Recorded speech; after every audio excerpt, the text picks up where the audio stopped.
If you were giving a piece of advice to someone listening on how to either build their first million in business or their next million in business, what would it be? Hello and welcome to another episode of Walking with Walfinch. Huge pleasure today to invite the Managing Director of Walfinch Kingston and Weybridge, Tracy. Thank you. And one of the founding members of Walfinch as one of our earliest franchisees. I've been looking forward to walking with you. It's something different in a different area. Lovely. Oh, I mean, Tracy, I remember the first time we spoke and you were recruiting for care workers and actually bloody good at it, may I say. I was indeed, yes. It was in 2019.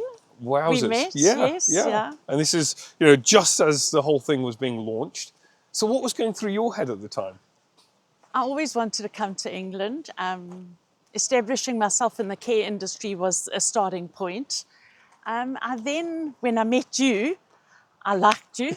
I liked your thinking. I liked your passion for what you were doing. And it just made me think of it on a different level. And I saw an opportunity that I could see myself in a business in the UK working alongside you, and my dreams have all come true. Oh, and what wonderful, ambitious dreams you had. I mean, you were in South Africa, didn't know anyone really here. Yeah, no, I've got a couple of family members, but I didn't. I was totally been to the UK only a handful of times. So yes, all very new to us. Oh, and I remember having this conversation with Simon, our franchise developer. I was like, look, so, we've got this really nice lady that I've met, and well, she's in South Africa, but I think she's going to be good. And he's looking at me like I'm just bonkers. He's like, sorry, she's in South Africa. I was like, yeah, I think she's going to fly over. And she's just going to live here and do this thing, right? Yeah. So yes, that's when I spoke to Kathleen, my partner, and yeah, we got on a plane and we came over and we started the business. So what did that look like? You came over and you lived where? And so we were repatriated back into the UK because it was COVID. We had to find somewhere to live. Fortunately, Kathy's sister, my mom, we stayed with her for a couple of days. We found a flat, we moved in with absolutely nothing, and we had to start again. We had left our families in South Africa. It was really important to get them across here as soon as possible. So Kathy and I were just passionate about getting this business set up and going. We walked the streets, we went from door to door, and we did everything that was advised by you guys, the franchisor. And yes, we managed to build a really good, stable business. Oh, just amazing. I mean, and I think back to those early days where, you literally had, when you say nothing, it was like no beds, no sofas, right? Nothing. It was an empty flat. We had a bag of clothing each, and that was it. My goodness. We didn't sort of forward plan or forward think much. We just thought we'll make this happen, and we did, and it was lovely. It was an incredible journey. And 5 years in, when we look back, we would have done it exactly the same. Yeah, we would have. Gosh, you've built this phenomenal business from a dream and a bag of clothing to £2.5 million revenue business per year. I mean, that is just a glorious story, isn't it? It is. And, Kathy and I work really well together. We complement one another. We've managed to structure the business in a way where we work on each other's strengths. And I think that has been part of our success, is that we've taken ownership for the parts of the business that we know we can make a difference. Yeah, yeah. So if we sort of go back to 5 years ago, you're over here. What did you do to get that first client? I mean, you're saying you're walking the streets and shaking people's hands. What did you actually do physically? We started making a few connections with people that we knew in the care industry, asking for help, asking their advice. I remember one of them, he's actually a franchisor with you guys now. Yeah. And yes, he helped us get our first client. He was working in a different care company. They didn't offer live-in care at that time. And he passed on a lead to us. So that's where we started, was just word of mouth. Amazing. And then, so word of mouth, and I remember thinking this at the time that, you guys, putting aside, and we'll get into the quality of care, because I think, if my parents were getting care from your particular branch, I mean, gosh, I would be very proud of that. But putting that aside for a second, I think back to what you did with that kind of networking, online, offline, you were really just present, weren't you? I mean, it was... And we still are. Yeah. And that's the important thing. Yeah. Kathy and I have still got our open door to every single one of our clients. They know us by name. Yeah. And I think that has been part of our success, is Yeah. just, like you say, being present all the time in the business. Any one of our carers or our clients can phone us day and night. Yeah. Weekends, we Yeah. take calls. I mean, and we're that's here it, personal. to support them, Yeah. provide a very high quality service. And yes, at the end of the day, support people to live in their own homes. Yeah, yeah. I mean, I think that personal bit is really important, because you do that with your care workers as well. I know that you've gone above and beyond with a lot of your care workers. We've helped a lot of people come into the country, make a living, support their families back home, and we're still doing it. And we really support those girls over and above Yeah. what any other company does. Our care workers are really key to our business. We help them get relocated into the country. There's all sorts of things we go into with them. And Yeah. And so, if you think to a lot of people talk about the crisis within the sector, and there's no care workers and I can't recruit and so on, but I wouldn't say you never have any problems recruiting, but you are very good at connecting with care workers, telling them about what you have to offer, and actually then treating them really right. But what could other care providers learn from you? I think you've just got to continuously recruit. Make those connections, make them meaningful. Let other carers speak about how you've supported them, and refer us to other carers. Not for 1 minute can you take your foot off the recruitment. Yeah. It is a big part of the business. Without your carers, you have no business. So, it's something that I've always focused on. It's the part of the business that I enjoy. I spend 80% of my day speaking to carers, speaking to new possible carers. Yeah. Wow. And so that's still the bit that you head up within the business? Yeah. That is amazing. I do have some people helping me with the recruitment, but at the end of the day, it's my connections and people that I know. Yeah. And I think that's really interesting, because, often we get so reliant on portals and Indeed and all this kind of thing. But actually, I think Neil Eastwood was talking about this at the conference a couple of years ago, that someone that comes in from Indeed does about 180 hours of care, whereas someone that's coming from a word of mouth referral will do something like 20,000 hours or something ridiculous. And you think, gosh, that is very different, isn't it? And, just supporting that care worker in the place of work is really important. When they say they don't feel confident to do something, step in there, help them, make them feel confident. It's just enabling them to do the job the best that they can. And how has that helped you with your clients? Because I've come over, we almost had a Channel 5 interview. Well, we filmed it, didn't we? But then there was floods that we got bumped for. But don't worry, Channel 5, if you're listening. So we forgive you. You can call us again. But, and I remember meeting your client and the family and just having that whole conversation. And there was just wonderful warmth between care worker, the client. Talk to me a little bit about that. Of what have you... what goes through your mind with that? I mean, you've got this open door policy, but how do you distill that to care workers to say, well, actually, we've got this personal level of care with the client? So we spend a lot of time matching care workers with clients. So any new client coming into the business, after our initial meet with them in their own home, meeting their families, we will then sit together, Kath and I, and we will sit back and say, we feel these 3 or 2, whatever carers are most suited. We then put the care team in there, observe them, see how they connect with the client. And I think that has been a lot of our success, is putting the right care team with the right client. Yeah. Every client is different. Every client has different needs. And you see the relationships building between the client and the carer, and that's really important. And that is a personality piece that you sort of connect them with? Yes, I would say personality, and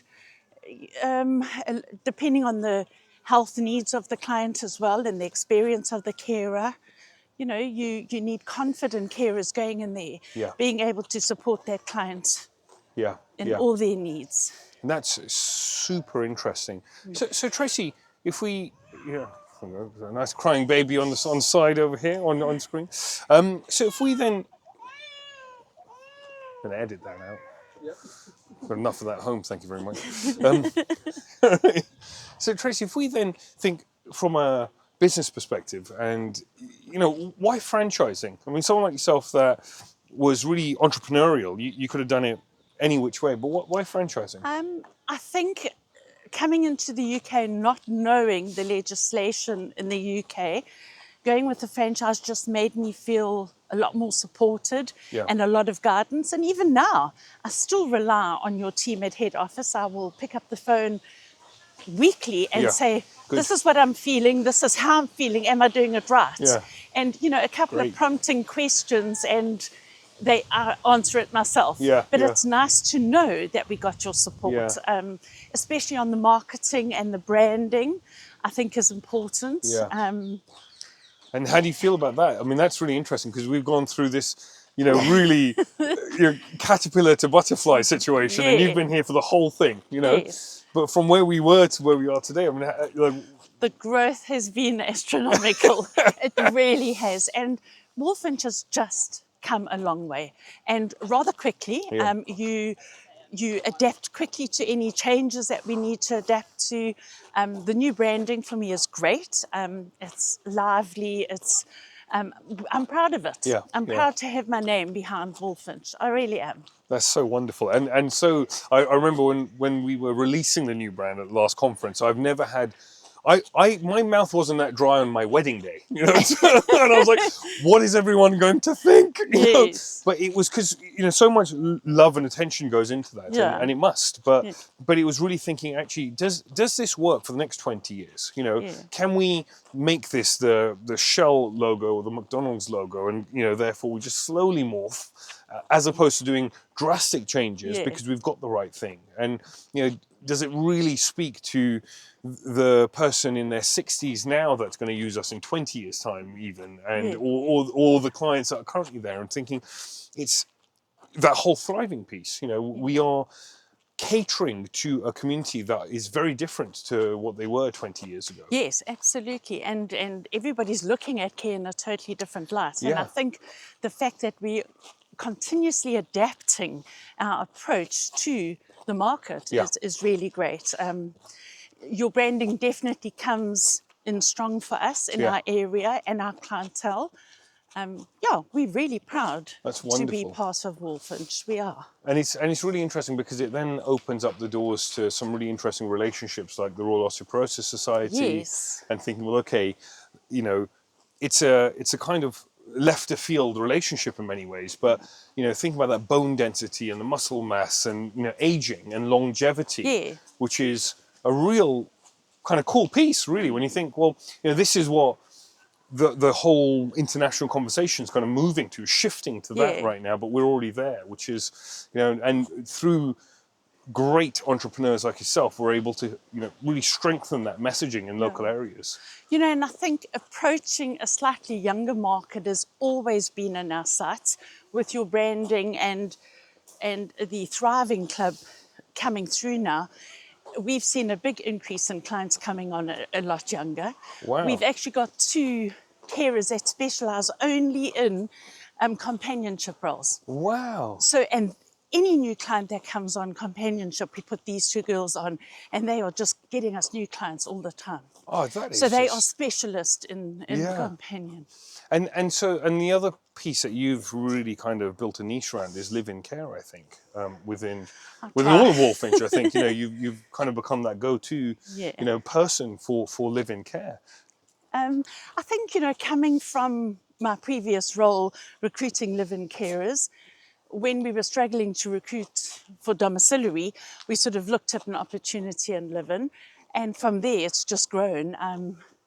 Going to a client who does an hour a day and knowing that in 3 years' time we could be a live-in carer for them. And we sell that concept to them, that they're coming to us all for one package. And I think that's really interesting because actually you're always thinking about the long-term a benefit to the client. Yeah. And it means that my mum doesn't need to go into a nursing home, care home, Yeah. and you can provide the whole suite The whole of package. thing. Yeah, which is really cool. And you know, we have clients coming to us and they say, we think our parents are ready for live-in care. And we actually say no. Yeah. Wait it out. We had one about 2 weeks ago and we said no. They're doing fine at the moment. We'll monitor them. Maybe in a year's time, we might be re-looking at it. Yeah. And, you know, the clients feel confident to come to us, knowing that we're not just there to increase a package. Well, this is it. You're not that kind of mechanic Yeah. that's just saying, oh, I need to do a cam belt change as well. You know, you're really kind of supporting the people that are coming in and giving them and real assessing life their advice. needs and what their current needs are is important. It is. No, that is just so interesting. So Tracy, what has been the hardest or lowest moment that you've had in building your business over the last 5 years? I think was trying to build the domiciliary side to the business with carers until they introduced the work visa, where I can now confidently go and pick up clients, knowing that I've got people in my business that are there for 3 to 5 years at the moment. Yeah. That has been a game changer for me. We always struggled to get care workers in our area, but having the opportunity of a work visa and really that has really changed the it, game. And so if I were to ask you the best moment that you've had or the most joyous moment that you've had in running a business, what would that be? I think seeing the clients supported by the carers and the relationships they build, that does it for me. It just knowing they can stay in their own homes, knowing that they're getting the best possible care and they're going to be well supported, that just gives me a big high. I mean, it's a wonderful thing because, you know, we talk about redefining home care, but you're doing it. Right? You know, you're right there and you're thriving and you're redefining, you know, and they're not just buzzwords, you're actually doing it. And the feedback you get from the families and their satisfaction of what we've put in place. And look, sometimes we get it wrong and we change it, or the client's needs change, but, you know, we're just constantly monitoring and adapting. So, and, you know, I often think about you, and I talk about you to other franchisees about how you have been great at building a network around you, both with the franchise network, your local community, you know, referral providers and so on. Now, what would be your networking advice that you'd give to you know, listeners and viewers? Reach out to anybody. Sitting in a coffee shop, reach out to the person next to you. And you just make those connections, meaningful connections, and people will always come back to you.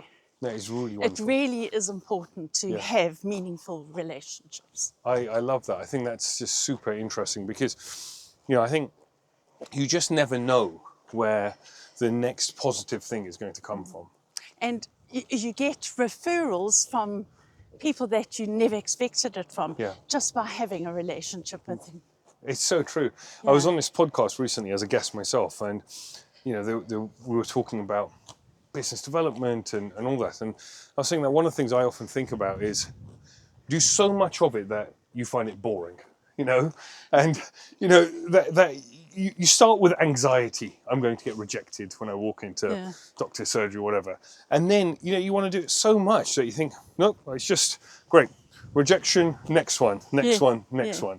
You know, and it's the same with networking with anyone in a coffee shop. They'll always come back to you eventually if you just keep going back. Keep going, consistency on it. Absolutely. And, you know, if somebody is looking at the sector and thinking, maybe that's for me, what would be your advice to them?